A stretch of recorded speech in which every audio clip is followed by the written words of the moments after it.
जय हिंद दोस्तों, मैं हुकम दारावत आप सभी का स्वागत करता हूं। आज हम पढ़ रहे हैं भारत का चौथा भौतिक प्रदेश तटीय प्रदेश के बारे में। तो सबसे पहले हम देखते हैं कि तट क्या होता है। तो स्थल का जल से लगा भाग तट कहलाता है और भारत के तटीय प्रदेश को दो भागों में बांटा गया है। एक भारत के पूर्व की साइड वाला तट पूर्वी तट और भारत के पश्चिम की साइड वाला पश्चिमी तट कहलाता है। तो यहां पर देखिए, तटीय प्रदेश को दो आधारों पर हम पढ़ेंगे। एक भारत का पूर्वी तट और दूसरा है भारत का पश्चिमी तट। पश्चिमी तट। तो सबसे पहले हम देखते हैं भारत के पूर्वी तट के बारे में, यानी इस तट के बारे में सबसे पहले देखते हैं। तो पूर्वी तट है, इसकी जो चौड़ाई है, चौड़ाई पूर्वी तट की चौड़ाई है लगभग 80 किलोमीटर। पूर्वी तट की चौड़ाई है लगभग 80 किलोमीटर। और यहां पर भारत का जो पश्चिमी तट है वो कम चौड़ा है और पूर्वी तट है वो ज़्यादा चौड़ा है, क्योंकि पूर्वी तट में जितनी भी नदियां हैं जो यहां पर बंगाल की खाड़ी में गिरती है वो डेल्टा बनाती है। इसलिए पूर्वी तट है वो नदी डेल्टाओं के कारण ज़्यादा चौड़ा है पश्चिमी तट की तुलना में, और इसकी चौड़ाई है लगभग 80 किलोमीटर। अब पूर्वी तट को तीन भागों में बांटा गया है। एक एक भाग हम देखते हैं। पूर्वी तट के तीन भाग। पहला भाग है उत्कल का मैदान। उत्कल का मैदान। अब उत्कल का जो मैदान है वो यहां पर देखिए, यहां पर एक नदी निकलती है जिसका नाम है दामोदर नदी। दामोदर नदी। एक यहां पर नदी बहती है जिसका नाम है महानदी। दामोदर नदी और महानदी के जो बीच वाला जो भाग है, दामोदर नदी और महानदी के बीच वाला जो तटीय क्षेत्र है उसको कहते हैं उत्कल का मैदान। उत्कल का मैदान। तो आपको ध्यान रखना है, पूर्वी तट का पहला तटीय क्षेत्र उत्कल का मैदान, और उत्कल का मैदान है वो दामोदर नदी और महानदी के बीच वाला जो तटीय क्षेत्र है उसको हम उत्कल का मैदान कहते हैं। और ये भारत के दो राज्यों में फैला हुआ है। एक तो है, इसके अंदर आपको राज्य ध्यान रखना है, एक है पश्चिमी बंगाल और दूसरा है उड़ीसा। तो पश्चिमी बंगाल और उड़ीसा राज्यों में ये उत्कल का मैदान है, ये आया हुआ है। दूसरा है पूर्वी तट का दूसरा भाग है उत्तरी सरकार तट। उत्तरी सरकार तट। अब जो ये उत्तरी सरकार तट है वो यहां पर देखिए, एक यहां पर नदी बहती है कृष्णा नदी।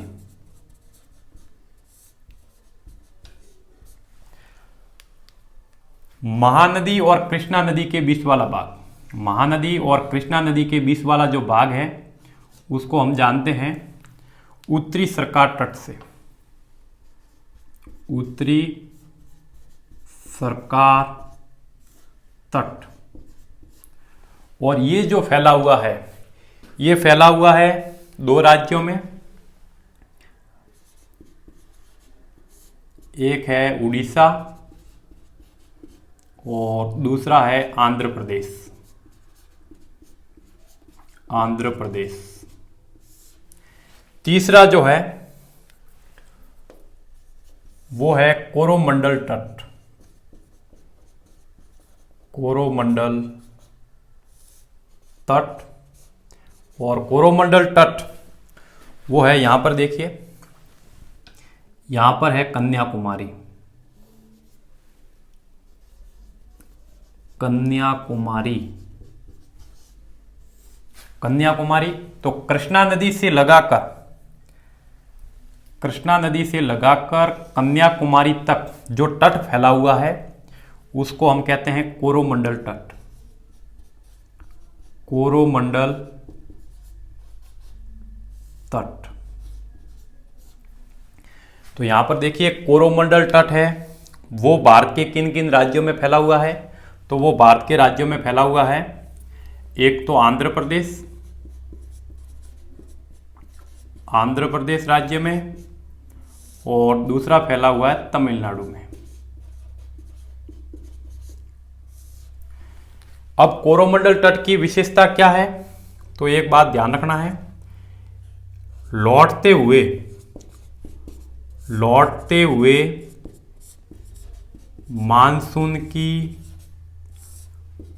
मानसून की वर्षा केवल इसी तट पर होती है, केवल इसी तट पर होती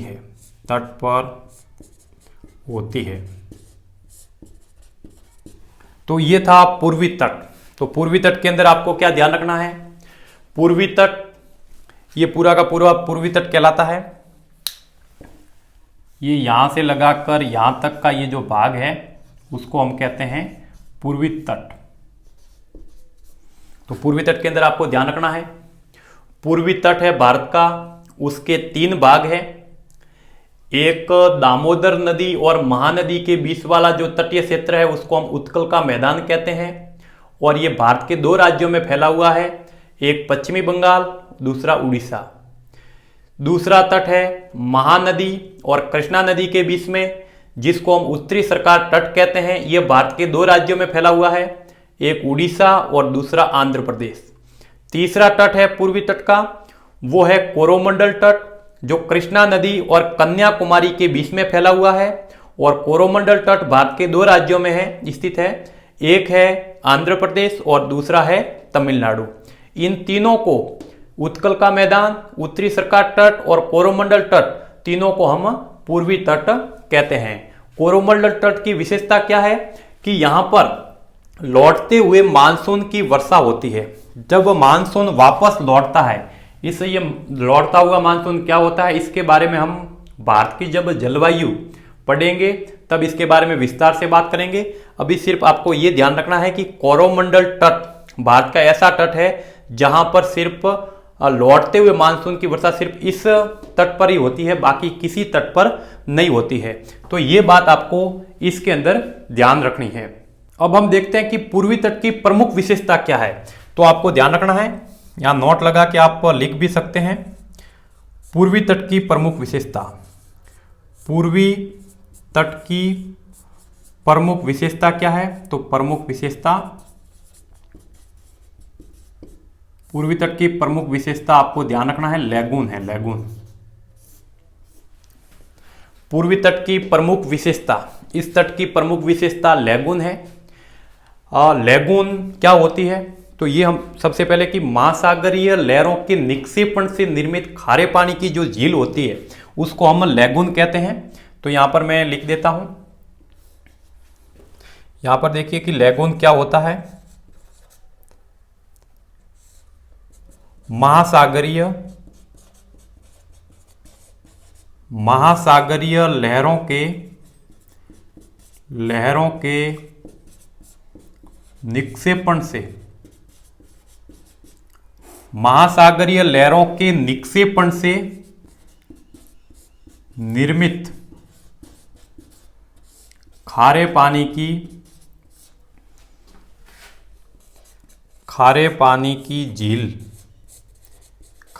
की झीलें लैगून कहलाती है।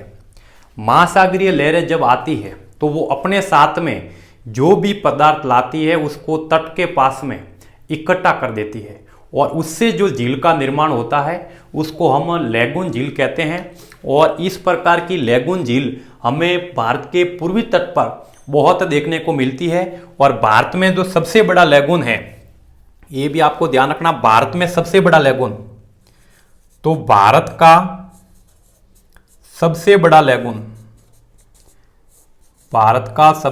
लैगून है, उसका नाम है सिल्का झील। चिल्का झील। तो भारत का सबसे बड़ा जो लैगून है वो चिल्का झील है, जो उड़ीसा राज्य में है। और दूसरा आपको ध्यान रखना, भारत का दूसरा प्रमुख जो लैगून है वो है पुलिकट झील। पुलिकट झील है, ये है आंध्र प्रदेश व तमिलनाडु। तो ये आपको ध्यान रखना है। पूर्वी तट की प्रमुख विशेषता लैगून है। लैगून किसे कहते हैं तो आपको बताना है कि महासागरीय लहरों के निक्षेपण से निर्मित खारे पानी की जो झीलें हैं उसको लैगून कहते हैं। और भारत में सबसे बड़ा जो लैगून है वो है चिल्का झील, जो यहाँ पर है महानदी के इस साइड में, यहाँ पर चिल्का झील। और चिल्का झील आपको पता है कि भारत की सबसे बड़ी खारे पानी की झील भी है। और दूसरा प्रमुख जो लैगून है वो है पुलिकट झील, जो आंध्र प्रदेश और तमिलनाडु की सीमा पर स्थित है। तो अगर पुलिकट झील के बारे में प्रश्न आता है कि पुलिकट झील कौन से राज्य में स्थित है, तो अगर दो राज्यों का नाम है दिया हुआ, आंध्र प्रदेश और तमिलनाडु, तब तो आपको दोनों ये राज्यों वाला नाम चूज करना है। और अगर मान लो एक ही राज्य का नाम है तो वहां पर आंध्र प्रदेश का नाम आपको चूज करना है, क्योंकि पुलिकट झील है उसका ज्यादातर भाग आंध्र प्रदेश राज्य में स्थित है और थोड़ा बहुत भाग है वो तमिलनाडु राज्य में स्थित है। तो ये मोस्ट इंपॉर्टेंट प्रश्न है, इसको भी आपको ध्यान रखना है। अब हम भारत का जो दूसरा प्रमुख तट है पश्चिमी तट, इसके बारे में देखते हैं। तो पश्चिमी तट, इसकी चौड़ाई है 64 किलोमीटर। 64 किलोमीटर चौड़ाई है, ये ध्यान रखना है आपको। भारत के पश्चिमी तट यानी इस तट की बात कर रहे हैं, इसकी चौड़ाई है वो लगभग 64 किलोमीटर है। और ये कम चौड़ाई वाला भाग इसलिए है क्योंकि यहाँ पर नदी डेल्टाओं का अभाव है। यहाँ पर जितनी भी नदियाँ गिरती है वो डेल्टा नहीं बनाती है, इसलिए भारत का पश्चिमी तट है वो कम चौड़ा है। पश्चिमी तट जो है वो पूर्वी तट की अपेक्षा कम चौड़ा है और पश्चिमी तट को भी 4 भागों में बांटा गया है। तो पश्चिमी तट है उसके भी 4 भाग हैं, तो एक एक भाग हम देख लेते हैं। पहला भाग यहाँ पर देखिए, यहाँ पर एक जगह है दमन और दीव, नाम आपने सुना होगा। तो दमन, तो यहाँ पर कच्छ वाला भाग है, कच्छ। तो कच्छ से लगाकर दमन के बीच वाला जो भाग है, यानी कच्छ से दमन तक का जो ये तटीय क्षेत्र है उसको हम कहते हैं सौराष्ट्र तट। इसको कहते हैं सौराष्ट्र तट। इसका दूसरा नाम है काठियावाड़ तट। काठियावाड़ तट। तो 2 आपको नाम ध्यान रखने हैं। कच्छ से लगाकर दमन तक का जो तटीय क्षेत्र है उसको हम सौराष्ट्र तट कहते हैं या काठियावाड़ तट कहते हैं। और ये गुजरात राज्य में है, गुजरात राज्य। तो ये गुजरात राज्य में स्थित है। इसकी एक विशेषता आपको ध्यान रखनी है। इसकी विशेषता में मैं लिख देता हूं, यहां पर नमक व पेट्रोलियम उत्पादन, नमक व पेट्रोलियम उत्पादन, तो यही आपको याद रखना है। कच्छ से लगाकर दमन के बीच में फैला हुआ तटीय क्षेत्र उसको सौराष्ट्र तट या काठियावाड़ तट कहते हैं। ये गुजरात राज्य में फैला हुआ है और इस तट की प्रमुख विशेषता है यहाँ पर नमक और पेट्रोलियम का उत्पादन होता है। पश्चिमी तट का जो दूसरा भाग है, पश्चिमी तट का दूसरा भाग यहाँ पर है गोवा। तो दमन से लगाकर गोवा के बीच में फैला हुआ जो तटीय क्षेत्र है उसको कहते हैं कोंकण तट, कोंकण तट या फिर गोवा तट। तो ये भी ध्यान रखना है। दमन से गोवा के बीच में स्थित जो तटीय क्षेत्र है उसको कोंकण तट या गोवा तट कहते हैं। और ये कौन कौन से राज्यों में फैला हुआ है तो ये आपको ध्यान रखना है। गुजरात, इसका थोड़ा बहुत गुजरात में भी भाग है, फिर महाराष्ट्र, और गोवा। गुजरात, महाराष्ट्र और गोवा, इन तीनों राज्यों में कोंकण तट या गोवा तट फैला हुआ है और ये दमन से गोवा के बीच में स्थित है। और इसकी अगर प्रमुख विशेषता देखनी है तो इसकी विशेषता है, इसकी प्रमुख विशेषता एक तो है यहाँ पर पर्यटन, पर्यटन के लिए प्रसिद्ध है, और दूसरा है आम उत्पादन, आम उत्पादन। तो पर्यटन और आम उत्पादन के लिए ये कोंकण तट या गोवा तट है वो प्रसिद्ध है। पश्चिमी तट का जो तीसरा भाग है वो है, पश्चिमी तट का तीसरा भाग यहां पर है कर्नाटक के अंदर न्यू मैंगलोर, न्यू मैंगलोर।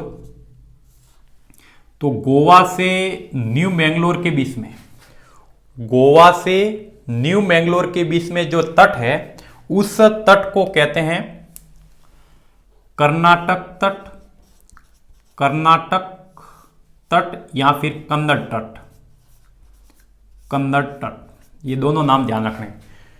गोवा से न्यू मैंगलोर के बीच में स्थित जो तटीय क्षेत्र है उसको हम कर्नाटक तट कहते हैं या कन्नड़ तट कहते हैं। और ये कौन कौन से राज्यों में है, तो ये है गोवा और कर्नाटक राज्य में फैला हुआ है, गोवा और कर्नाटक राज्य में, गोवा और कर्नाटक राज्य में फैला हुआ है। इसकी जो विशेषता है, इसकी विशेषता के अंदर आपको ध्यान रखना है आम और काजू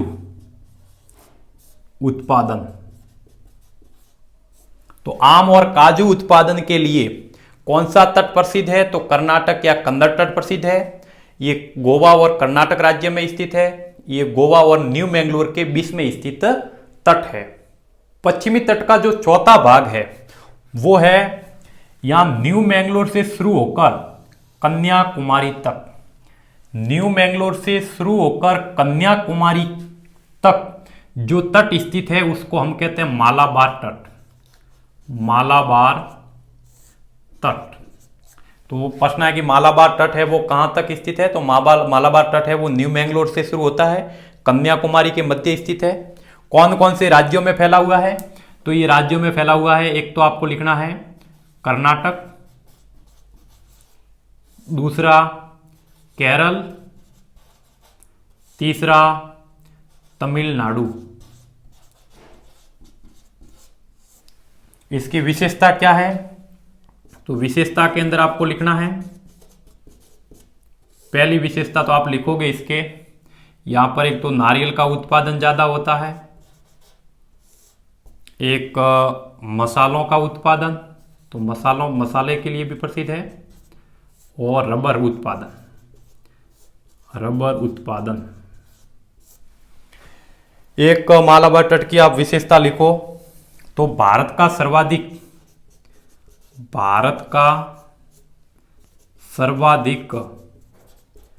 मछली पालन भी यही होता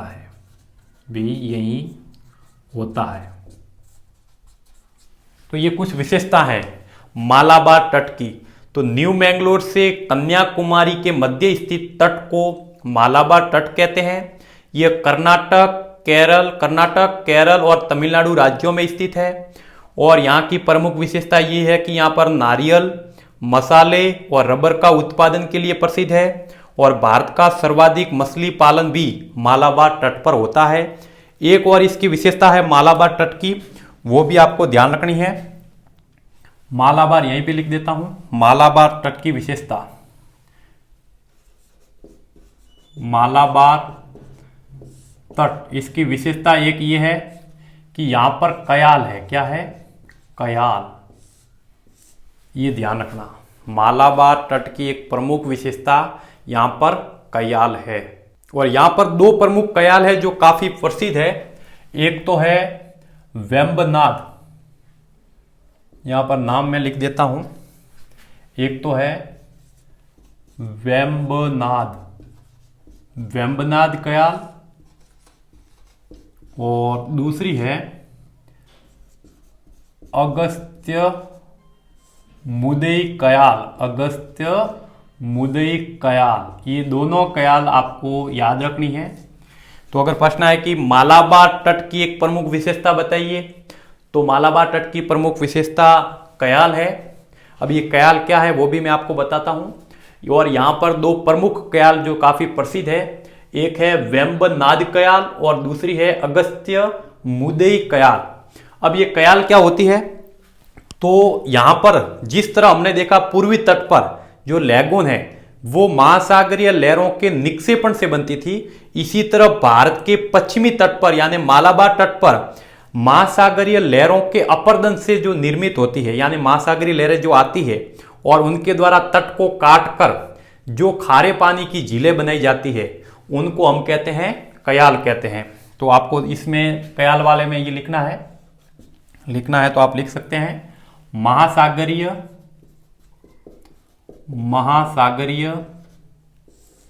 लहरों के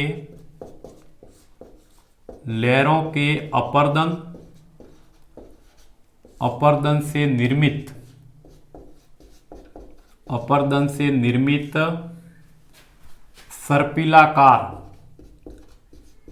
सर्पिलाकार खारे पानी की